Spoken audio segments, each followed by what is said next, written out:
special guest, Mr. Ricky Mercado. I'll give you one of these too. Pull up a chair, roll in and stay. With no seatbelt and We got a couple honest things to say.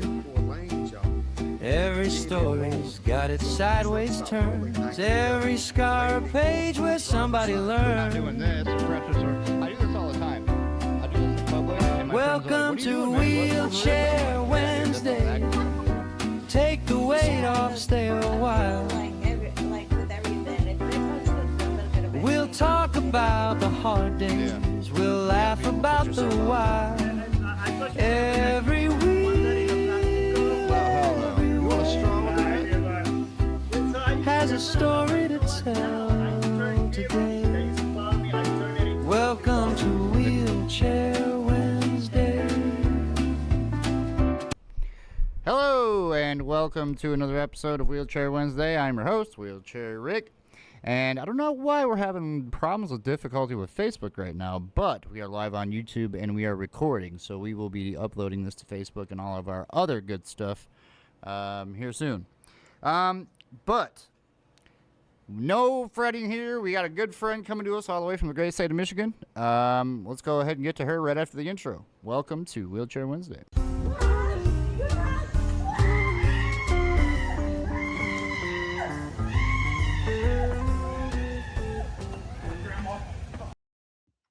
All right, y'all, let's welcome Miss Melissa DiVietri. What is going on there? Hello. Hi, friends. Hi, Sam. Thanks so much for having me today. Can't wait to chat with y'all.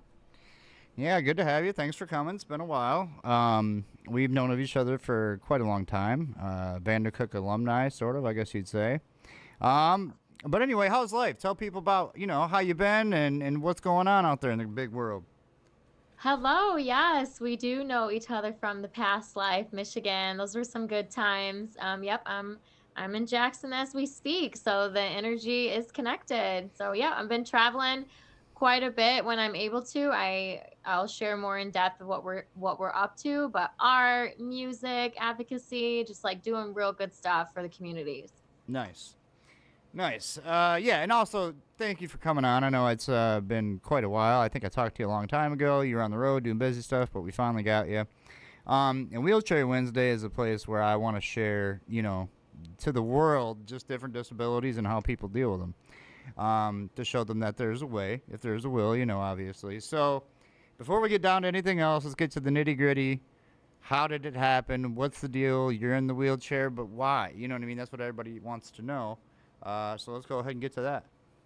All right, we're jumping right into the personal. I like it. Might as well. This is the best way to educate and provide visibility because many times as an access user, people just assume that they might know that that person is the way they are because of certain things.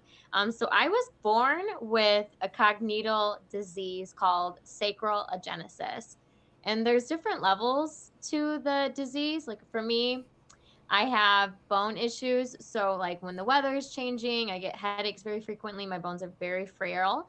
I'm also missing the sacrum, which is the part where your tailbone is. Right. So many friends that are like me, we all have the same internal issues like bowel, bladder, intestine.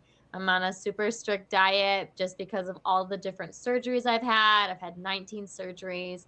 I make the very best of it because growing up as a child with a disease and in a community where people don't know how to help as a child with a disability and there's not much representation, it was a lot of like learning and research and trying to find ways to get accommodations when, hearsay, I'm sick 3-4 days a week growing up. But over time, I've been able to strengthen my mind and control that pain. So it's all mindfulness. And now I'm just like living my life the best that I can. And I'm constantly adapting. I don't feel like I know everything about who I am because as I meet others like me that are in wheelchairs or ambulatory, I'm just constantly humbled and delighted. Awesome. Yeah, and it's a lot to, fit in one podcast to really go back and like talk about life, how it really was. But for me, like, so you had to deal with this pretty much your whole entire life. Growing up, like, how was it growing up? I mean, did you have to use crutches from an early age, or like, how was that? I always wondered that, but I never asked you because I was so afraid. You know Yeah. what I mean? And I love to tell this story because I don't get enough chances to tell the story, because when you see me, you see this like bright, vibrant, like beam of sunshine, right? But to get to this person, this energy, it's a lot of laying down, it's a lot of ice, it's a lot of heat, it's a lot of listening to your body and knowing what your body can handle. And so from an early age, I had all these different surgeries, and a lot of them are research. So I was like one of the very first to do it because they didn't have an idea of how Right. to help individuals like myself with this rare congenital disease. So I was in a wheelchair with full body braces that started at my chin, and they went all the way down, and I'd have to wear these leg braces to bed as a Oh child. my And it was gosh. so painful because it was like straightening my legs, and Right. just it was just trying to do a lot of different things, and it was hard to get like rest ever. No rest really sleeping because your body is constricted. And then during the day, moving the body and using these muscles was also intense. Oh yeah, I can imagine. Um, and then throughout high school, I remember seeing you all the time throughout the halls. I mean, absolute superstar. You want to talk about Yay. popular? You know what I mean? Like, No, you were out just there. fun. Yeah. Just sweet. Well, I mean, you had a reputation. You know what I mean? People were like, "Yeah, dude, she's super cool, like super chill. She's just like anybody else." You know what I mean? And like, you were kind of an inspiration to people who felt bad about their day. You know, they're like, "Damn, you know, I got it so bad," and blah blah blah. Then here you come, you know, marching Yeah, down in the the stuff, snow. right, right, with the crutches and shit. Everybody's like, "Oh my gosh." Yeah, Yeah. you're having a bad day. Like I slipped 3 times walking in the door to class. Right. Right. Oh my gosh.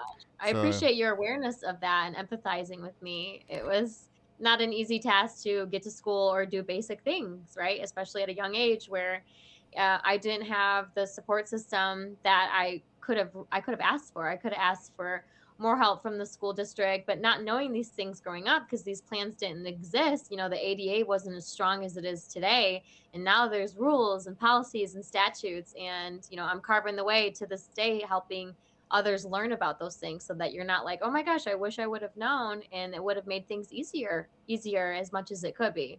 right. Absolutely. Yeah. No, you were I would say my first introduction into the world of like, being around somebody with a disability. You Yeah, didn't know how to oh, act, that's but it's oh, glad to have you finally all these years later to ask you a few questions. yes, Um, it is. so I guess, in the wheelchair, I ask people all the time, like, what's your biggest pet peeve about being in the chair? For you use a wheelchair, a lot of the time. What would be one of your pet peeves about having to use a chair? Oh man, whew, we could be here for hours talking about how some of my annoyances. Let me just give you like three. So, because I have three that really drive me nuts. One, please don't push me without asking me. Like, this is my private space. Like, Mm-hmm. please don't do that. Two, when people are crouched over me while they're talking, like in comparison, like I'm not here. Mm-hmm. And then three, when they're like, good job, I'm patting on my head. It's like, I know I'm petite and adorable, but I'm not a child. Don't treat me as such. So Right. there are places where my dignity feels like it's not being respected by other people. Yeah, and it's funny, like, that last one that you say that because it's like, as an able-bodied person, I can see how it would be kind of like you feel like it's okay or something. You know what I mean? Because it's like Yeah, like, good you're there and job. you're so small, but it's like, it's like, dude, just give me a high five or a pound it like anybody else. Yeah, like I'm not a fine. I don't dog, need to be right? Pat it on the yeah, head, I don't need to be a dog. right? I Um, will grab people's hands in mid-hand when they do that. right. And for my dog as well, my service animal, when people will come up to her while she's in my lap with the vest on, I grab their hands immediately because I'm like, no, wait a minute. This is our space. Right, right. Now it's like human nature too, especially with the service dogs. It's like you got to get used to not, just act like they're not even there. They're just invisible Yeah, I'm helpers. like, do you want me to pet your face, your baby's face? Now I Right, know I can be sassy, but it's with good intention. right. Um, what about your biggest fear about just being in your situation? Like, what would be the biggest fear that you have that comes up? You know what I mean, in your mind? Oh, This is a good one. This is where my vulnerability is going to come out, because in this moment, I'm still thinking about this fear, because at any moment, anybody can become disabled or uniquely abled or more disabled, or, lose all functions in their bodies. And Mm-hmm. so for me, my biggest fear is right now, I'm like a powerhouse, right? I'm writing books, I'm doing art, I'm doing the things, but at night, my hands are like cramping up, and my arthritis and all the zinging is happening and the pinched nerves. And I'm just like, why am I doing this to myself? Why do I keep putting myself through this? This is what I like to do. So me losing my independence and having to find ways, whether that's through adaptive advices or just like saying no to a lot of things when I want to say yes, I'm considering that I might need a caregiver at some point, just because of how difficult the physical labor is, pulling the wheelchair in and out, going upstairs, carrying bags, doing groceries, laundry, a lot of things that people take for granted to do. I used to have an adaptive apartment. I used to have all these things, and I was involved in a boating crash in 2024 and had to move from Florida to Michigan to restart. So I haven't been able to get back up at it to work to be able to contribute to getting an accessible place right now. So I'm being humbled, and my fear is that I'm going to lose that independence. And if it's gone, for me, what does that mean? Like, does that mean somebody else is going to have to be present to me? And who do you trust the most to do that? Right? Like that's where my biggest fear comes in. Right. Ah! No, for sure. That's definitely something that you don't really think about, and especially like you said, like from Florida to Michigan in 2024. If we can dabble into that, because you were doing pretty good in Florida, I take it. Yeah. Oh my gosh. Before Florida, I was traveling and living abroad in Bali and Colombia. I Oh traveled my all of Central goodness. America in one summer, witnessed volcanoes and all the things, landslides, monkeys. I've seen it all. And then 2024 comes around, and we had an unexpected incident where a driver, our captain, was reckless, and we were ejected from the boat. So by the grace of God, I'm a faithful woman. There was a rainbow. I saw a dove. And this is right after both my moms passed away, my grandma that raised me, and my biological mom that birthed me. And then Coco, 17 years, she also passed away, and my sister as well. So Oh within man. 4 months, I had 5 tragic events, including the boating crash, and that made me more disabled. So I used to use the wheelchair in the house to paint. I've got a whole paint setup right here, but now I need it full time because I can't rest my foot down all the way to balance myself. And that makes it hard when you go anywhere, when you go traveling, when you go to the bus, and do all these things. You have to let people know in advance. Do you have steps? Is your bathroom wide enough? Like, so many times I lose my dignity because I have to say, can you close this door because none of these are working and I still need use the bathroom. And Right. so Florida was a big purpose mode for me because I had 6 art galleries going. I was working on advocacy. I was on different boards changing rules for disability rights and housing. And then just like a light switch, light changed. And because my doctors since birth are here, I needed to move back here to be where my doctors knew my body and knew of me. So Right.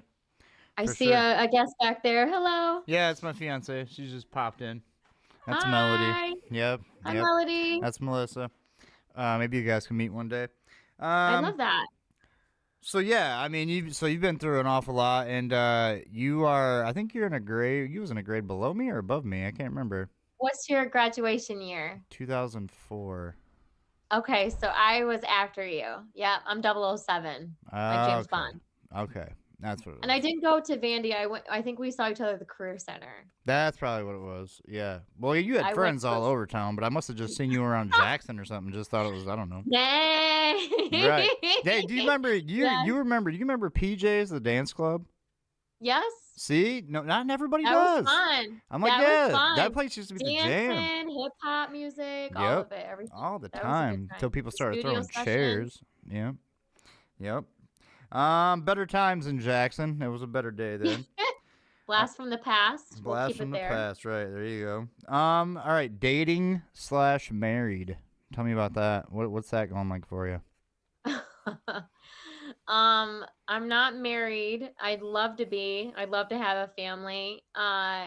Dating, I guess, is complicated.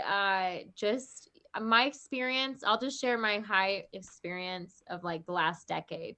The last decade, I traveled abroad. I dated men abroad. I lived in Bali, and I had, an online long distance relationship, and then I ended up moving to Barcelona and doing the Ibiza thing. Like, I've been in different pockets and I've experienced love. Like, I had a college sweetheart as well. Nice. But what I find hard to be a woman with a disability is that there comes a lot of caregiving. Like, as you get older, your body deteriorates more, and if the other person wants to have babies, it's not always the safest route for somebody like me. So I'm going to do IVF. So I'll have a surrogate. So that's like already conversations of like what my future looks like. Mhm. But when I have dating profiles, or I'm trying to I meet people IRL, people holler at me online IRL.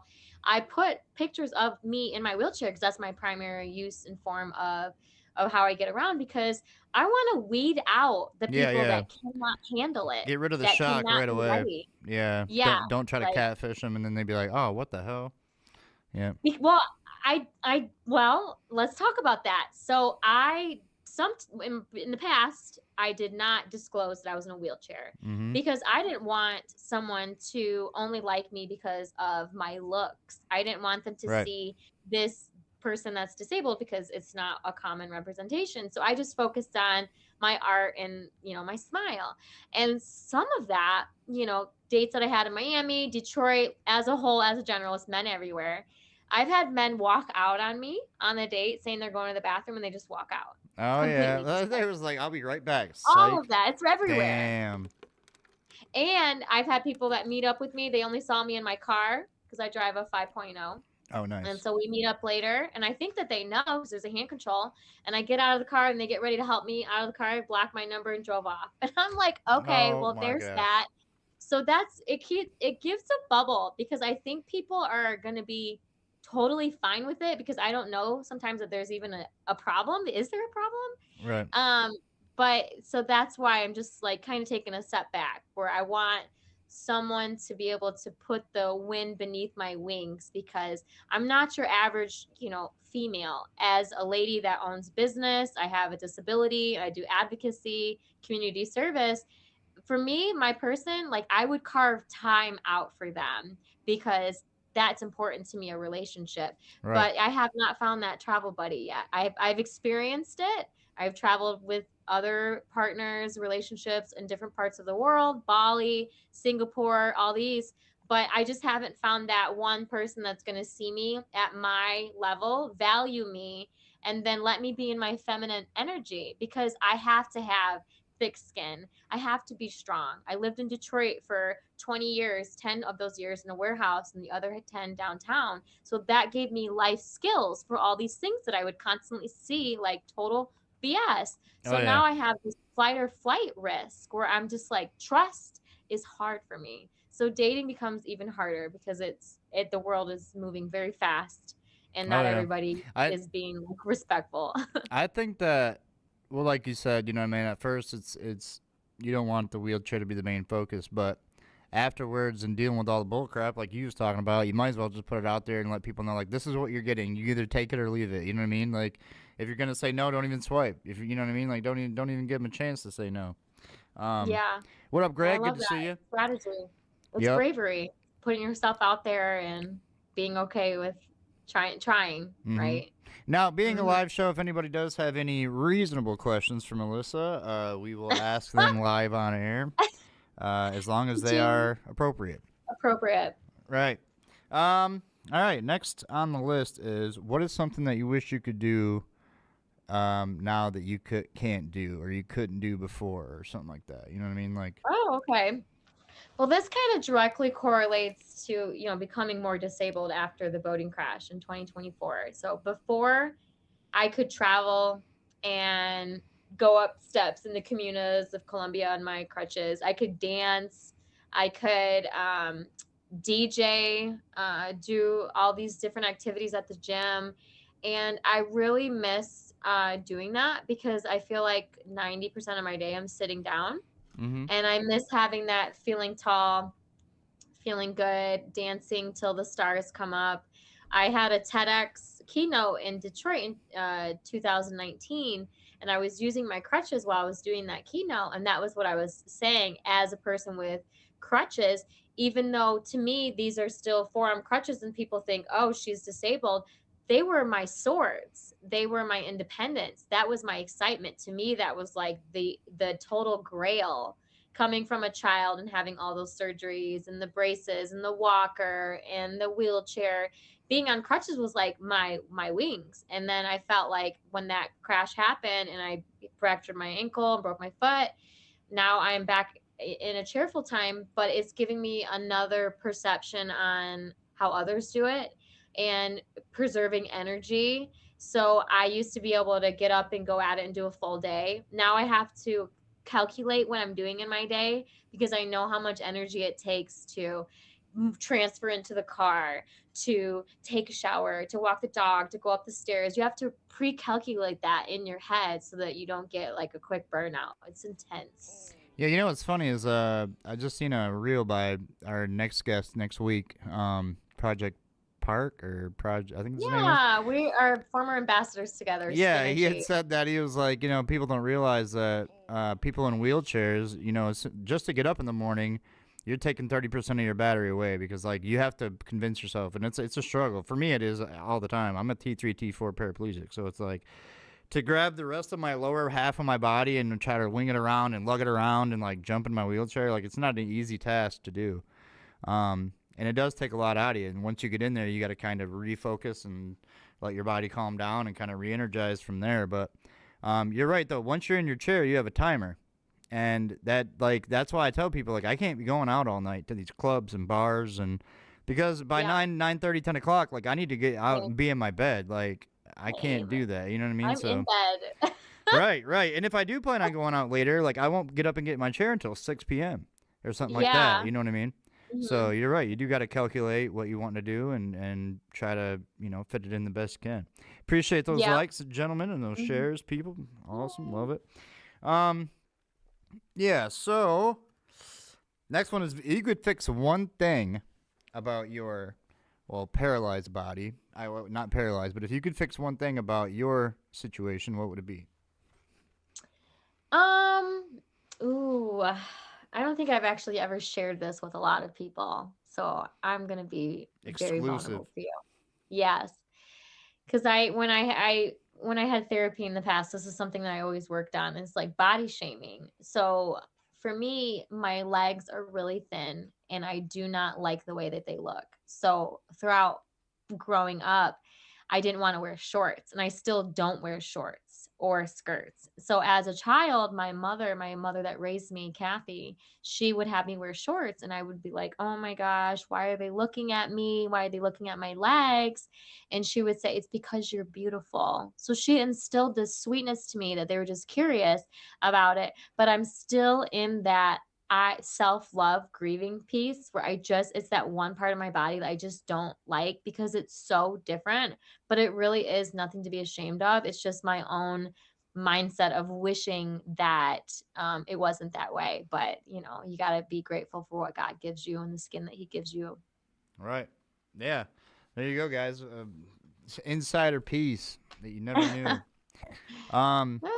Yeah, and I can see that being, a thing, especially being a girl out in the summertime. You always see the short shorts and the dresses and all that stuff. I like to go swimming. I used to live in Miami. I like to go swimming. I like to be in hot climate. Right. I like to do all that fun out summer stuff. Right. Man, we all do, don't we? Being in Michigan, you miss that about 6 months a year. Cold. Yeah. Yeah, definitely. I'm missing Florida. I went down there last year. It was 118 degrees. Or 114. It was hot. It was like the hottest day in like 14 years that they had there. We were at Universal Studios, out of everywhere you could be. And I just remember going back and forth from Moe's Bar into SpongeBob's little situation. And I remember going back and forth because they had the coldest air conditioning, and it was so nice to go in there and just enjoy it. Because that's another thing, disabilities, man, that heat takes a lot out of you. Yes. Yep, depending on what it is. Me, I just got to stay hydrated. Right. I think everybody does. I think we all have a problem staying hydrated. You're supposed to drink, Yeah. what, 7 cups of water a day? I think I drink like Yeah. 1.5, maybe 2. Mine is heat. I need to be in the sun. That helps my bones a lot. Sweating helps my body. Well, let's talk about just that real quick, like health. What do you do to stay fitness and healthy and all that stuff? How do you keep track of that? Oh man, it is an everyday like understanding and listening to the body. With my 19 surgeries, one of my main bigger surgeries was creating the Mitrofanoff. So the Mitrofanoff took a foot of the small intestine and they put it over where the bladder was, and then they used the appendix to make a tunnel so that could go to the bathroom, number one. And then other was creating a stoma hole, so to go through a bag for number two. So all the foods that I used to eat before these surgeries, I can't eat them anymore. Spicy foods and certain milks and dairies and all that. So I had to learn how to understand my body. So before I used to carry a bag, and that's how I would use the facilities. And then I started listening and timing myself when I ate something. And now I don't have to use those devices at all. I just use a catheter now. So it's like you can help yourself, not fix yourself. You can understand yourself if you start to see patterns and why things are doing what they do. And I get a lot of headaches because I use my shoulders to hold a leash. I'm holding that part that goes up to the arm. And then I have bags and I have to pull my chair out because I drive a 2-door car. So I get these pinched nerves. And so for those, I do like heat pads. I'll do also like ice, and I'll do ice like these, like laying in these bath pods, and it's all this magnesium that goes into your bones. So I approach everything holistically, and I smoke weed as well. Like weed helps me calm down. Nice. So I was just gonna light one up. No, I'm just joking. I wish I actually am could. not. I have one lit for later, but that's for later. But no, Yeah. that's good. I was wondering about that too. About because I take gummies, so for nighttime, especially to help me sleep. But what I've realized is if I don't take a gummy at night, I'll wake up and I'll hurt even more in the next morning. So the gummies Okay. almost like loosen up the muscle. The nerve Preventative. pain, it stops a little bit. I think it helps with the nerve pain a little bit. Yep. Yeah, Preventative. so you never know. I mean, I try to do as much holistic stuff as I can, but I don't have anybody, they're not, the doctors ain't going to say, hey, this is the better choice. Right. You know what I mean? They want you to focus on Western pharma. Right. So you got to kind of pick and choose Yeah. what you're taking and how you take it. But that's Yep. a podcast for another day. What about your pain levels? Do you deal with any pain at all? So I have pain from the time that I get up in the morning until I'm laying down. There isn't a time where it's stopping. There is always something that feels like it's on fire, that it feels like it's burning. If it is to the point where there's an aura and it's blurry, I cancel everything. I don't even take chances. I just get on quickly and text people, cancel, cancel, canceled. It's not even worth the risk to me. And it will Right. come out of nowhere. It will come just like a smell, something I ate, process. And it's like, I'm down for the count. And there will be times where I can't get out of my bed for 2-3 days. And that's just from my bones and certain levels of the barometric pressure and the weather. Like if it is like nasty out and it's like winter time, this past winter, I think I was in for 29 days. I couldn't even go out because of how bad the storms were. I had to see multiple doctors. They thought it was sinus infections, but it was just that my body cannot do the cold. That was the first winter I've had in over 10 years. My body was like, what happened here? So that was a good learning experience because that's never happening again. Right. No, for sure. And it's when I was younger, you always thought, grandma's crazy. Like, oh, she's like, it's gonna rain, my knees are hurting, and you're like, oh no, grandma's crazy. Yeah. But then again, it would rain, and she was right. Yeah, the bones. It's the Yep, bones. It's in the bones. What would you say would be kind of the thing that helped you the most coming up, like having to live with this, with the disease? Like, what was your biggest help? What did you look to kind Yeah. of guide you? Yes, this is a great question. This is a positive question. My my disease, my disability has given me critical thinking, emotional intelligence, like knowing immediately if someone is going to be a pattern or if they're going to be helpful. Like I can scope things out like a visionary before it happens because I've experienced it so much. Like I'll say that what I've already gone through as a child, that made things very complicated. Hospital visits, being sick all the time, friendships, like navigating a school, all of that happened to me at a young age. And that gave me this confidence, this value, this I don't accept the bare minimum. I have standards on everything I do. I don't give access to everyone. I pick and choose the things that are important to me and that are most to me. Like people always compliment that I have an operations mind. I used to be an operations manager. I'm very logistical because I know when that sand dial runs out of my sand of the day, that energy is gone. We got to wait until tomorrow to restart, folks. And it's Mm-hmm. like that's just the way the cookie crumbles, and trying to explain and maintain that is an everyday battle. And I just have to say that I would not have this experience on adapting to life if I didn't have this. And I wouldn't be who I am if I didn't go through all of that. Because when you're fighting with your mind, when you have surgeries, when you have fear, when you're recovering, and I also have sobriety. I have 6 years. I was born an addict baby. So at a young age, I had pill problems and other things with my disease. I kept getting all these drugs for painkillers, and that made me always think that I needed it.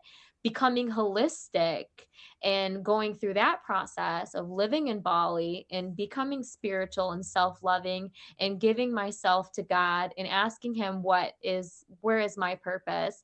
It's all stems from birth, and I wouldn't change it for anything. If someone said to me, if you could walk and run and dance and trade what you have right now, would you do it? I would say no, because That's I one of my believe questions. Well, not exactly that, but no, that's one of my questions that I ask people about injuries. So, like, if you could go back before your injury, before you got injured, would you stay that course and not get injured and live the way you were, or would you stay where you're at? And a lot of people say I would stay where I'm at. Yeah, I love it. I love it. I love being a hero. I love that people come up to me because they're just immediately, the energy in the room changes the moment I come in. They're curious. They see me. I got the bags. I got the dog. I got Right? the phone. I'm pulling up. I'm smiling. They're like, this Even girl when is I'm winning. upset, I'm still not upset because you do not live rent free in my head. Nobody does. So Boom. boom. Sorry, I had to hit that. Yeah. This is where we at.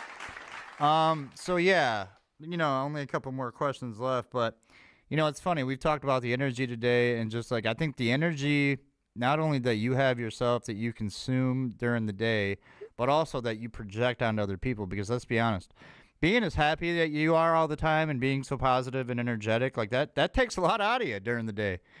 Because I mean, I'm like happy and I'll say hi to people and I'll talk to people, but like you definitely take the cake. You're out there flashing, blinging, getting it in there.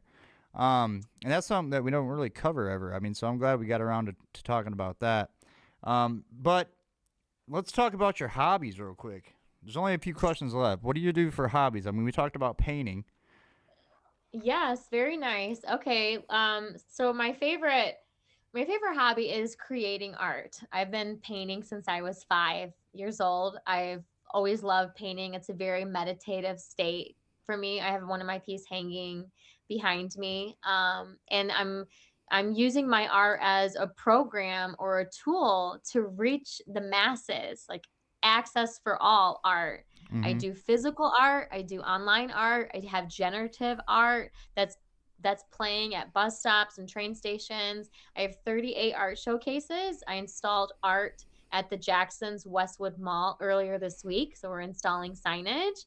So I put my story in places that I want to have presence, because every painting that I make comes with a title and a caption about something that I went through, something that I dealt with personally. And people will reach out to me and say, I resonated with what you said because of, and they'd list off their experiences. So every day I get online, I spend 5 minutes a day on social media, nothing more.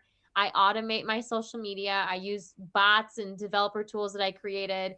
I get on there and I get these amazing messages that remind me what I do every day and remind me that my voice is important, because my voice helps those who cannot speak, those who are weak to speak, and those that need strength like myself. As if I can do it, then you can do it, and we just have Right. to empathize with each other, and we have to take down those barriers and realize we're all going through something. Mine happens to be physical, but I'm making the most of it every single day, and I am not playing the victim, and I am playing it as God's timing. He doesn't want this for me right now.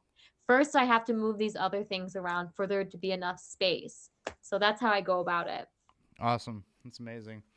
And no, and you are, no, I would say too, like you said, you want to be a beacon, a shining light for those who don't have any hope or don't think that they can do something. And then you're like, hey, wait a minute, buck up, Yep. bucko, because we got something to tell you. You know what I mean? And it sometimes you need that. I think that's exactly why I started doing this, is because I was that guy that got injured. I was in the hospital bed and I was looking for help on how I live my new life. And there was not a whole lot. Right. Shout out to the paraplegic guy or whatever his name was that I started watching. He was awesome. But Awesome. yeah, no, definitely, like doing what you're doing, and now the day and age of social media, it helps Yep. so much. And like you said, the automated thing, whew, I wish I could get that down. How much, Yeah. you know what I mean? Just because Anytime. it's a pain. But I definitely would tell people, limit your phone time, man. Like, do what you got to do for work. Enjoy it a little bit here and there, but enjoy your family. Enjoy nature. Try to do Yeah. something positive in your life. Try to construct something, build something, play a piano, learn a song. That's what I've been working on anyway. Yeah, that's amazing. That's very positive. And I completely miss like my other focal hobby, which is writing books. I'm an Oh yeah. author. I almost forget that I I'm an know. author because it's so unreal. We haven't even talked about any of that yet. I mean, we mentioned it a little bit about writing the book, but no. So what made you want to even do that? Oh, well, so my first book that I wrote was called A Tale of a Service Animal, and it was about Coco. She was the service animal that I referenced earlier. She was with me for 17 years. She passed away when the hurricanes were happening, right before the boating crash. It was like a chaotic moment of life shedding. And so I wrote that book as a memoir about what her duties were when we traveled through an airport, the difficulties of doing this, because it is hard with Right. security and all this other stuff and these strange distractions going on, and like what service animals are meant for, like working animals. And so this became a coloring book, and now it's in English, it's in audio, it's on all the major retailers, Books a Million, Books and Books, Barnes and Noble, Amazon, Spotify. Like I am like overwhelmed with the amount of excitement that this book has performed for me. I have it in Spanish. I've donated the book in bulk to hospitals, Detroit Animal Control, Jackson Animal Control. All these Nice. places have been on the news for it. And so now I'm creating more stories about what I experienced and what disability etiquette means to me. And that's now letting me have like another purpose, right? Art is a purpose of creating and telling a story. And now writing, talking about what I personally gone through and connecting with people. It's helping me grieve my Absolutely. life. For sure, because that's always something we never think about doing, is like, I never thought I would end up where I'm at, but when I did, that was something that you have to do. You have to let go and grieve for yourself so you can move on and move forward. Just like if a loved one dies, you got to let it go, otherwise it's going to be with you, and it'll kind of stick with you. Yeah. So I know we're actually doing good on time. We're at 40 minutes, and I'm gonna ask you the last question, which I think is the most important question.